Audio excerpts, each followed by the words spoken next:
Oil pulling அது எப்படி பண்ணுறது? காலையில் எழுந்ததும் எதுவும் சாப்பிடாமல் இதயம் வளர்த்தை வாயில ஊத்தி நல்லா கொப்பளிக்கணும், அப்புறம் அதை துப்பிடணும். இதுதான் ஆயில் புல்லிங்.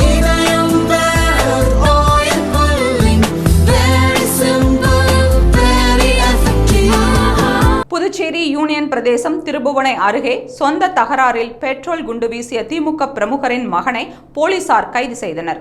புதுச்சேரி திருபுவனை பகுதியைச் சேர்ந்தவர் ராகுல். இவர் திருபுவனை சாலை சந்திப்பில் ஹோட்டல் நடத்தி வருகிறார். இவரது வீட்டின் முன்பு சனிக்கிழமை இரவு பயங்கர சத்தத்துடன் ஏதோ ஒன்று வெடித்துள்ளது.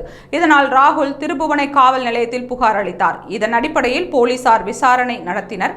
அப்போது ராகுல் வீட்டின் முன்பு பெட்ரோல் குண்டு வீசப்பட்டது தெரிய வந்தது. மேலும் குண்டை வீசியது திமுக தலைமை செயற்குழு உறுப்பினர் காந்தியின் மகன் சபரி என்பதையும் போலீசார் கண்டறிந்தனர்.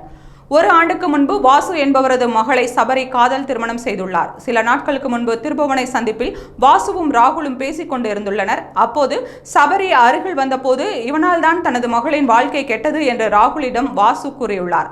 இதற்கு ராகுல் சிரிக்கவே ஆத்திரமடைந்த சபரி இரவு நேரத்தில் பெட்ரோல் குண்டை வீசியுள்ளார் என்று போலீசார் தெரிவித்தனர். இது தொடர்பாக வழக்கு பதிவு செய்த போலீசார் சபரி மற்றும் அவரது கூட்டாளிகளை தேடினர். அவர்கள் வெளியூர் தப்பிச் செல்ல இருப்பதாக தகவல் கிடைத்ததை அடுத்து சபரி மற்றும் அவர் நண்பரை வில்லியனூர் பகுதியில் வைத்து போலீசார் கைது செய்தனர்.